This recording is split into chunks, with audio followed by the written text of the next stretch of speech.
Last week, Junior Goodwill Ambassador Name Six visited child victims of the recent natural disaster in child-friendly spaces set up by UNICEF in or next to camps for those displaced by the cyclones and related flooding. Cyclone Ivan, the strongest so far, tore through Madagascar on the 17th of February, bringing severe damage in its wake.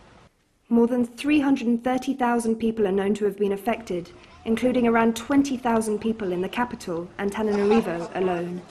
1 in every 5 victims is a child under 5 years old. In addition to winds of up to 230 kilometers an hour, the cyclone also brought heavy rains.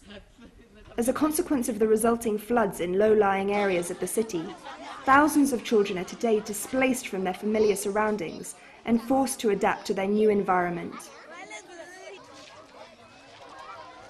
As part of its emergency response, UNICEF, working with local authorities and NGO partners, has set up these child-friendly spaces to provide care to affected children through a variety of different interventions.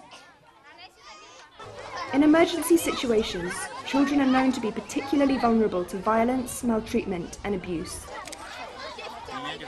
Responding to this vulnerability, child-friendly spaces provide children with a safe environment where they are able to play and take part in leisure activities protected from further harm. In addition, cases of abuse unrelated to the emergency can also be identified and perpetrators brought to justice. Child-friendly spaces also offer children and their families basic health and education services, alongside safe water, sanitation and hygiene. I've come here to encourage children affected by the disaster in the capital. These children have the same rights as children living in stability, including the right to play, to relax and to study together, whether they are victims of the floods or not. These spaces also encourage children and young people to contribute to their families and communities. The fact that children took part in setting up these spaces is proof of their commitment.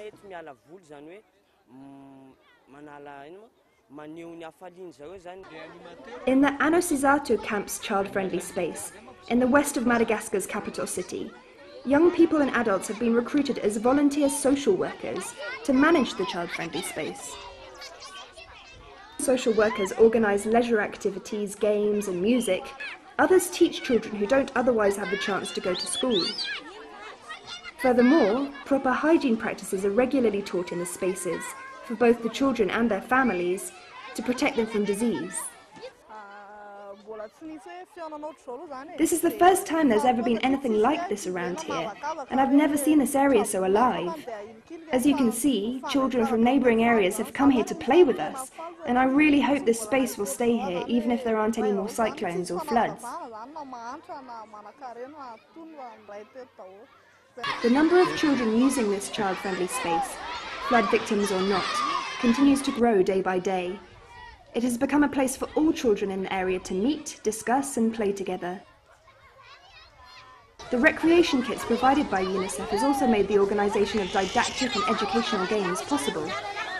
And while the children are busy playing and learning, their parents, for their part, are able to devote themselves to rebuilding their lives. Furthermore, as well as protecting children from harm and abuse, child-friendly spaces are also important in allowing children who have suffered the trauma of the cyclones and floods to have the opportunity to regain a sense of calm and normality, with the social workers on hand to aid the healing process.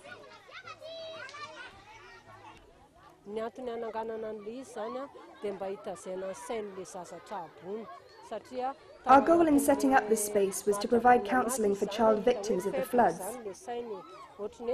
Many children have been badly affected and their parents have been left with nothing. So we set up this project to help children heal and ensure that they have the same rights as other children.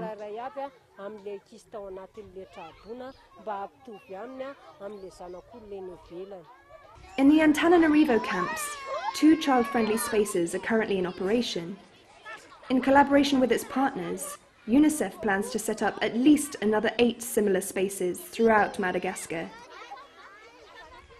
These spaces are just one element of UNICEF's response to the emergency.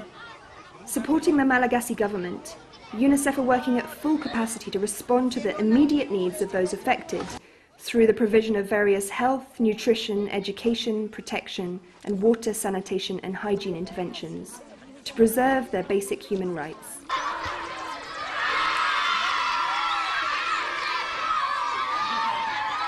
This is Susanna Mallard reporting for UNICEF Television. Unite for children.